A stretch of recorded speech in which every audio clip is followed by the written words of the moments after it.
You are listening to a podcast powered by Heartbeat FM. Thank you for your support. For more content, visit our website at www.heartbeatfmsa.co.za. Ek is Elsa Meyer van Turn to God Bedieninge. Ons is besig in ons gesprek om te gesels oor ons as tempel van die Heilige Gees. Ja, ons probeer verstaan hoe ons as beeld van God met hom wat in ons kom tabernakel het, binne in ons kom woon het, konstant God met ons is. Hoe ons hierdie kosbare verhouding kan begryp en sommer net groei daarin. En deel daarvan is om ook die verskillende fasette van die tempel en die tabernakel te ontdek en agter te kom hoe diep hierdie verhouding met die Here nou eintlik gaan. Nou die derde vertrek in die tempel of tabernakel was die allerheiligste. Ons lees van die allerheiligste in Eksodus hoofstuk 25 vers 10 tot 22. En ook in Eksodus 37 vers 1 tot 9. Om in die allerheiligste in te gaan, moes die hoëpriester deur die voorhangsel gaan. Dit was 'n baie dik gordyn en het alle lig uitgesluit. Die hoëpriester kon slegs eenmaal per jaar daarin gaan om versoening te doen vir die volk se sonde en om vir hulle in te tree. Hy het dit elke jaar gedoen op die groot versoendag, Yom Kippur, jy het al daarvan gehoor. Hy het dit gedoen met die wete dat hy God se heilige ruimte betree. In aanbidding en bewus van sy eie sondigheid, het hy met offerbloed stil, stadig in beweeg. Ons lees in Hebreërs hoofstuk 9 vers 1 tot 5 die volgende. Die eerste verbond het voorskrifte vir die erediens en 'n aardse heiligdom gehad. Wat die aardse heiligdom betref, die verbondstent het 2 vertrekke bevat. In die eerste een, die een wat die heilige genoem word, het die kandelaar en die tafel met die offerbrode gestaan. En aan die agterkant van die heilige was daar 'n tweede gordyn, en daarachter was die tweede vertrek wat bekend gestaan het as die allerheiligste. Daardie vertrek het die goue reukofferaltaar bevat en die ark van die verbond, wat heeltemal met goud bekleed was. Binne in die ark was die goue kruik met manna, Aaron se kierie wat gebod het, en die kliptablette van die verbond, waarop die 10 gebooie gegraveer was. Boop die ark het glansende gerubs, die deksel van die ark, die plek van versoening, met hulle vlerke oorskadu. Ek kan egter nie nou op die besonderhede ingaan nie. Anders as in ons gesprek van tevore waar ons gesê het dat die buitehof van die tabernakel of die tempel die eerste vertrek is, noem die Hebreërs skrywer nie daardie vertrek die eerste vertrek nie. Hy noem die heilige die eerste vertrek en dan die allerheiligste die tweede vertrek. En anders as meeste van die ander Bybelskrywers plaas hy die wierookaltaar binne in die allerheiligste, terwyl die meeste ander Bybelskrywers dit net by die ingang na die allerheiligste plaas. Ons hoef nie so seer bekommerd te wees oor hierdie klein verskille in die plasings nie. Nee, dit gaan oor die beginsels en die waarhede wat daarin opgesluit is. So kom ons kyk nou na wat staan hier oor die ark. Die deksel van die ark was die genadetroon van God. Bo oor die deksel het 2 engele van geplateerde goud gewaak, vlerk teen vlerk. Volgens Eksodus het God van hier af sy opdragte aan Moses gegee. Daar staan in Eksodus 25 vers 22 dat die Here sê, ek sal van tussen die gerubs bo oor die ark met jou praat. Van daar af sal ek vir jou opdragte aan die Israeliete gee. Die ark het 2 plat klippe bevat, waarop die wet geskrywe was. Die 10 gebooie het 'n opsomming van God se wil bevat, en dit het die standaard van lewe waar volgens elke Israeliet sy lewe moes lei, gestel. As Nuwe Testamentiese gelowiges het ons soveel rede tot dankbaarheid. Matteus 5 vers 17 sê Christus het klaar vir ons die wet vervul. En Efesiërs hoofstuk 1 vers 4 sê deur sy bloed word ons heilig en onberispelik verklaar. En mag ons as heiliges voor God staan. Christus het dit vir ons moontlik gemaak om onder leiding van die Heilige Gees elke dag vir die Vader se wil te kan kies. In Hebreërs 10 vers 6 skryf die Hebreërs skrywer dat dit vir ons soveel makliker is, want God skryf sy wil op ons harte. Dis nie meer 'n riglyn buite ons nie. Dis nou 'n wete binne in ons. Binne in die ark was ook Aaron se staf, wat aangedui het dat die finale gesag aan God behoort. Gaan lees gerus Numeri 17. Daar is ook 'n kruik met manna in die ark bewaar, om die Israeliete altyd daaraan te herinner, dat God in hulle alledaagse behoeftes sal voorsien. Ons lees daarvan in Eksodus hoofstuk 16, vers 11 tot 36. Ja, ek en jy moet ook heeltyd onthou, dat die finale gesag oor ons lewe aan God behoort. Maar dat ons nooit hoef te bekommer nie, want God sal altyd in ons behoeftes voorsien. Jy is tempel van die Heilige Gees. Die finale autoriteit oor jou lewe behoort aan God. En daarom het dit implikasies vir die wyse waarop jy voortaan jou besluite neem. Keuses uitoefen en sommer net van dag tot dag leef. Kies doelgerig om God te erken as die een wat gesag het oor alles wat jy doen en dink en oor wie jy is. Want God is jou bron. Nes hy vir die Israeliete gesorg het in die woestyn, moet ek en jy ook bewustelik leef uit die wete dat God die een is wat vir ons sorg. Ons wil verseker nie wag tot ons in 'n woestynseisoen is, voordat hierdie waarheid vir ons werklikheid word nie. En as Nuwe Testamentiese gelowige, mag jy 365 dae binne in die allerheiligste lewe. Ja, jy mag heeltyd in die teenwoordigheid van die Almagtige vertoef. Jesus het jou heilig verklaar, en hy maak dit vir jou moontlik om deur sy versoeningswerk heeltemal heilig te wees, ongeag die feit dat jy partymal nog struikel. Daarom, geliefde, moet ons alles wat nie getuig van ons heilige identiteit nie, laat gaan, en Heilige Gees se inwonende teenwoordigheid toelaat, om ons die krag te gee, om altyd reg te kies. Nou is jy en ek in staat om 'n lewe van aanbidding te lei. Want dit is soveel makliker as ons hart stil is en ons gedagtes tot rus gekom het. Daarom, wanneer die lewe met jou gebeur en jy dalk in die toekoms om een of ander rede ver van God af voel, staan net weer vir 'n oomblik stil by elke voorwerp in die tabernakel.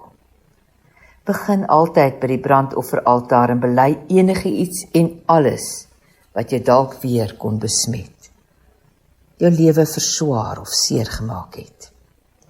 By een van die voorwerpe sal jy wel die bron van jou blokkasie ontdek.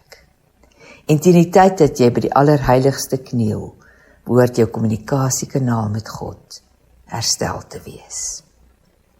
In die allerheiligste is dit net jy en God. Daar is woorde ontoereikend en baie keer ook oorbodig. Wanneer gees en gees met 'n hoofletter ontmoet, is daar baie keer 'n heilige stilte. Dan besef jy en God is een. Na alles, hy woon in jou. Jy is sy tempel. Bid saam met my. Heilige Gees, wys my asseblief hoe ek heeltyd vanuit die allerheiligste kan leef. Maak dit stil binne in my. Leer my aanbid, ook sonder woorde. Amen. For God so loved the world, that he gave his only begotten Son, that whosoever believeth in him should not perish, but have everlasting life.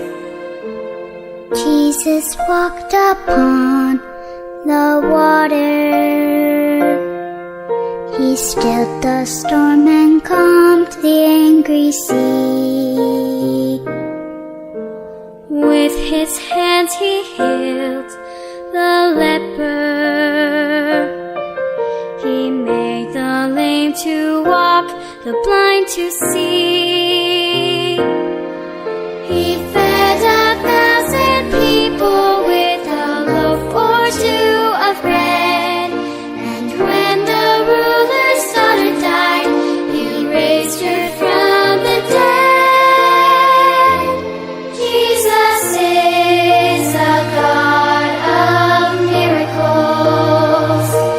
Nothing is at all impossible to him. But I know this, of all his miracles, the most incredible must be a miracle that rescues me. Nevertheless, not my will, but thine be done. Jesus bled and died to save me, a price that I could never pay alone. When he rose again, he gave me the greatest gift the world has ever known. Yes, I can be forgiven every time that I repent, and someday he will lift me up to live with him again. Jesus is a God of miracles. Nothing is at all impossible to him. But I know this, of all his miracles, the most incredible must be the miracle that rescues me.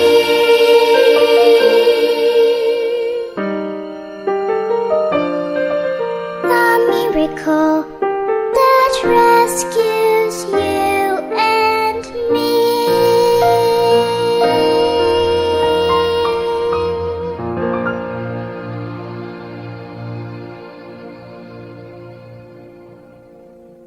Shalom, dis Martinelli uit Jerusalem wat weer vandag met jou gesels. Ek wil bietjie lees in hoofstuk 5 van Lukas. Dis die wonderlike visvangs. En hy sê in hoofstuk 5 vers 1, en toe die skare by hom aandring om die woord van God te hoor, gaan hy by die meer van Genesaret staan. Ag, sommer net die eerste versie praat met my, die skare het aangedring om die woord van God te hoor. En hoe is dit nie wonderlik dat ons in hierdie tyd, waar ons eintlik gelockdown is, kan tyd spandeer met die woord, kan tyd spandeer om onsself te voed met woorde van geloof, tyd spandeer om te hoor wat die Vader vir elkeen van ons wil sê. So hier dring die skare by hom aan, hulle wil die woord van God hoor. En hy sien toe daar by die meer van Genesaret hierdie 2 skuite wat staan by die meer, maar die vissermanne was nie meer op die skuit gewees nie, hulle was besig om hulle nette uit te spoel. En toe klim, vers 3 sê hy, toe klim hy in een van die skuite wat aan Simon behoort het, en vra hom om 'n entjie van die land af weg te vaar, en hy het gaan sit en die skare van die skuit uitgeleer. Dis wonderlik, en hy sit nou daar, ek picture hierdie prentjie vir my, die see van Galilea is vol water. Ek het 'n videoetjie gekry van 'n vriend van ons, Daniel Karmel, gister. Die see van Galilea is die volste wat dit in jare was. Maar nou sien ek hierso sit Joshua in hierdie skei en die skare sit hier langs die water en hy's besig om hulle te leer.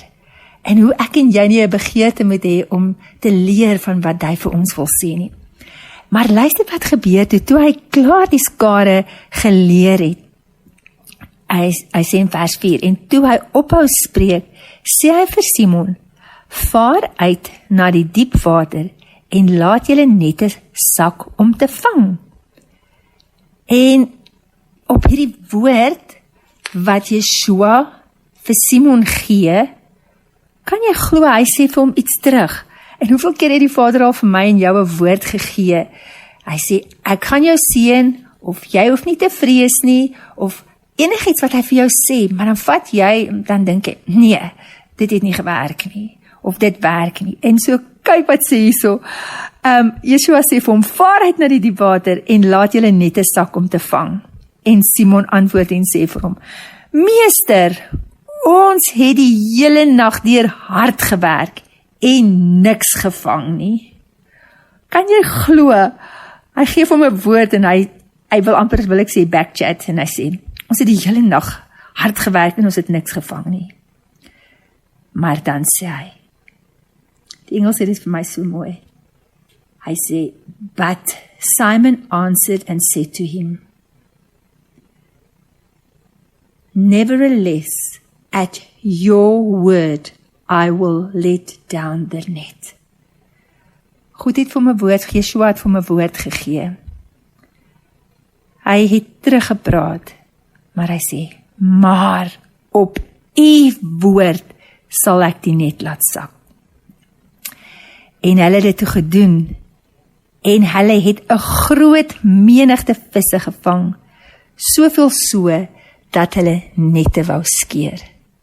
En ek wil vandag vir jou sê, die Vader het vir jou, hy het vir my woord gegee, beloftes gegee in ons situasies, en daar is 'n seën in gehoorsaamheid. When we obey his word, there is always an abundant blessing.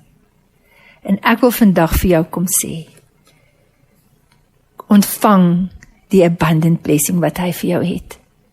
Moenie vrees nie, moenie terugpraat nie. As hy vir jou sê, doen iets, stap uit in geloof en doen dit. Weet, in die week het dit vir my gebeur, ek is besig hier op ons dakterras in Jerusalem by die huis, en ek sit en ek neem tyd met die Vader, en die Heilige Gees sê vir my, ek wil hê, jy moet vir al die Konrads op jou databasis, moet jy 'n boodskapie stuur. En ek dink, okay, en ek besluit ek gaan dit doen. En die terugvoering wat ek gekry het, Martie, dankie.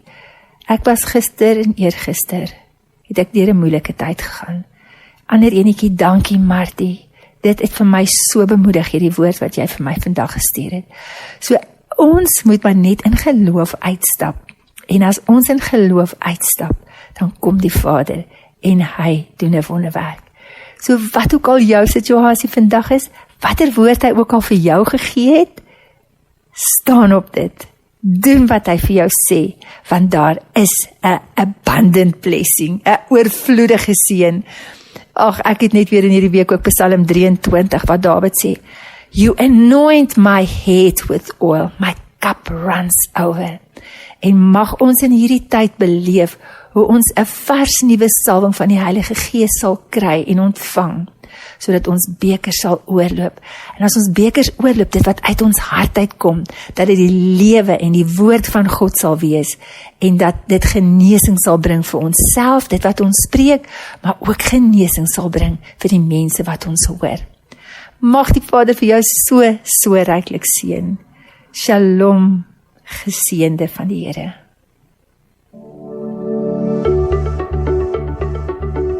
Hi everyone, this is Mariana. Welcome to your Wow Wrap. The Bible frequently encourages us to rejoice in the Lord. Finding joy in our faith can bring immense peace and gratitude into our lives. This involves a recognition that God is the ultimate source of our strength, hope, and love. When we find joy in the Lord, it deepens our relationship with Him and strengthens our faith. It inspires us to live holy, sacrificial lives that bring glory to our Heavenly Father. It motivates us to share that joy with others and carry out the good work that God has called us to do. This joy is not dependent on external circumstances. Instead, it springs from the unconditional love, saving grace, and never-ending kindness and mercies of God. Our scriptures for today are from Philippians 4 verse 4 and Psalm 71:23. Here is Marty. Rejoice in the Lord always. Again, I will say rejoice.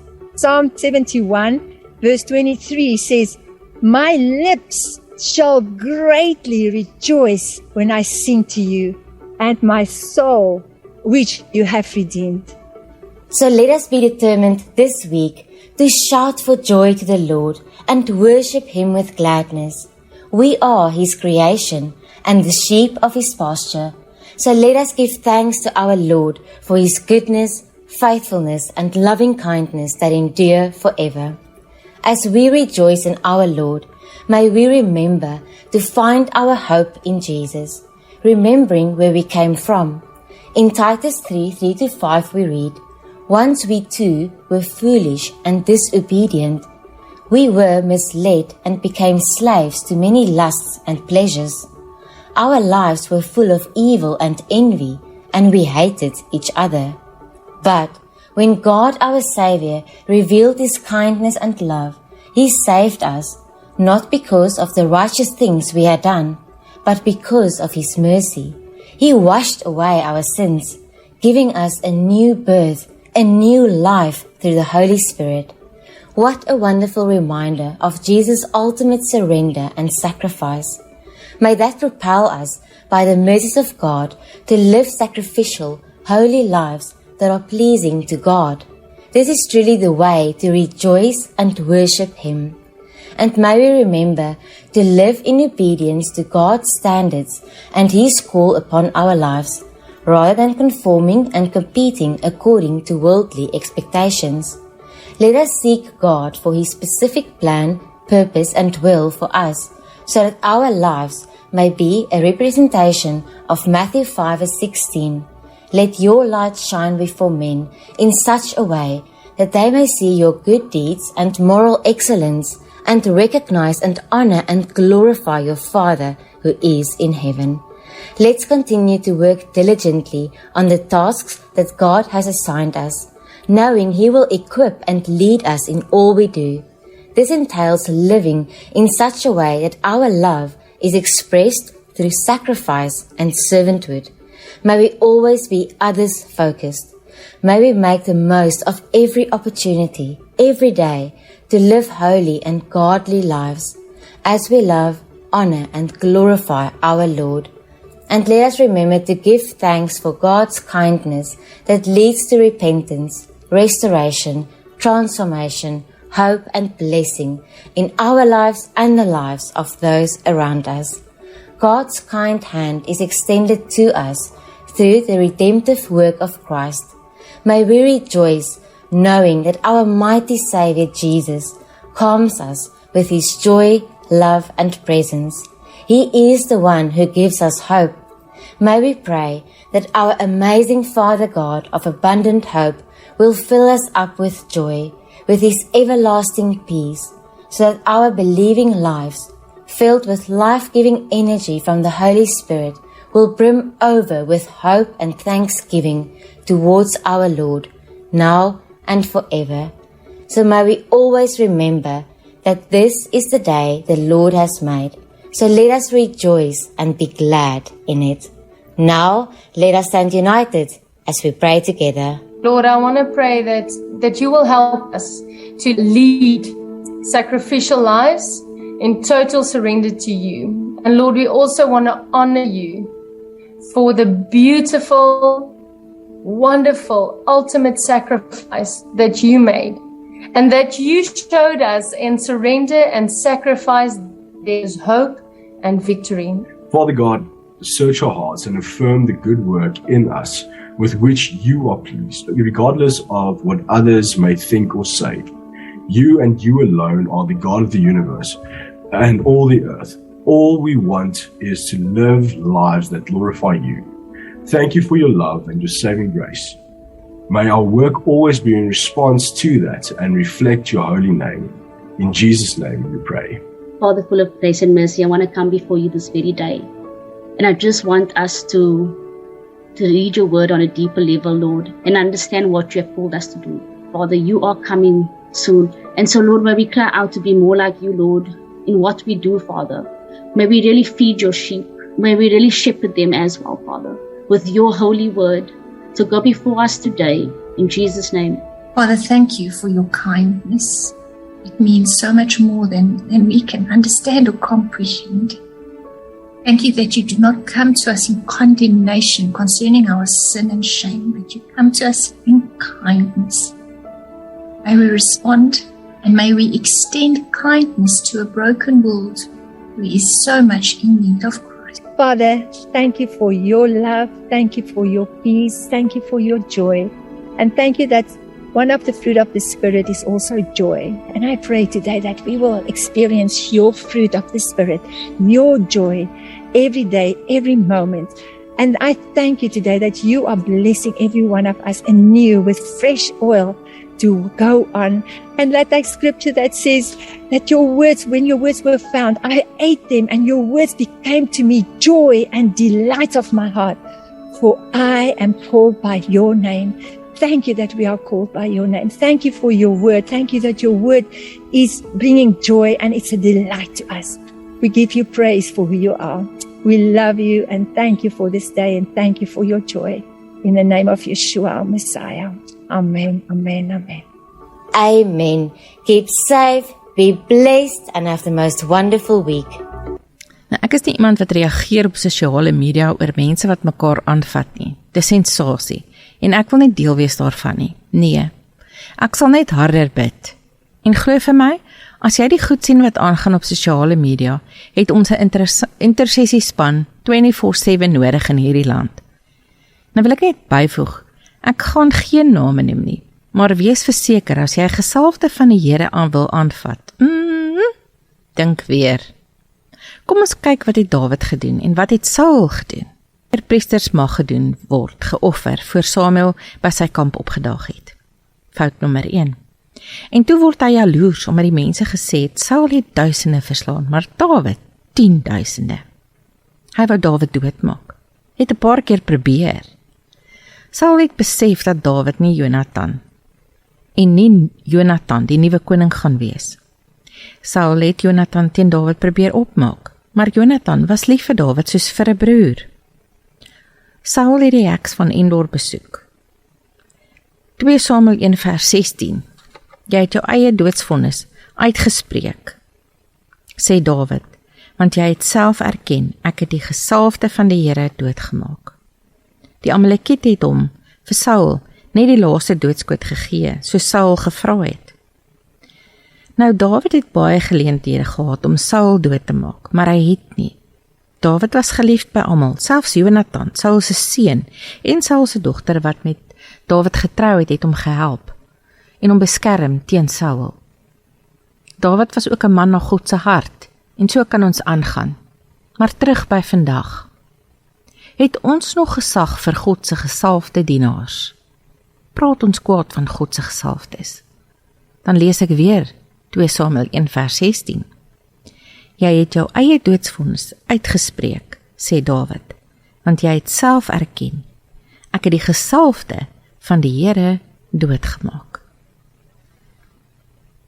Kom ons wees 'n Dawid en respekteer God se gesalfdes, want ons wil nie in ons eie swaard val nie. Kom ons bid saam. Abba Vader, help ons om weer gesag te hê vir u woord en u gesalfdes, want u het hulle gekies as leiers vir 'n tyd soos hierdie. Help ons om vir elke profeet en leier wat u dien en in waarheid aanbid, te ondersteun en te bid.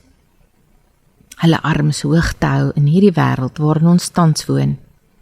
Here, help ons om nie die eerste klip te gooi nie, want ons ken net ten dele. Geef vir ons 'n wag voor ons mond en geef ons wysheid in Jesus se naam. Aan U kom toe al die lof en ere tot in ewigheid. Amen. Gaan jou week in met jubelsange en dien God met hart, verstand en hand. Tot ons weer ontmoet, wees seilig in hierdie wêreld. You were listening to a podcast powered by Heartbeat FM. Thank you for your support. For more content, visit our website at www.heartbeatfmsa.co.za.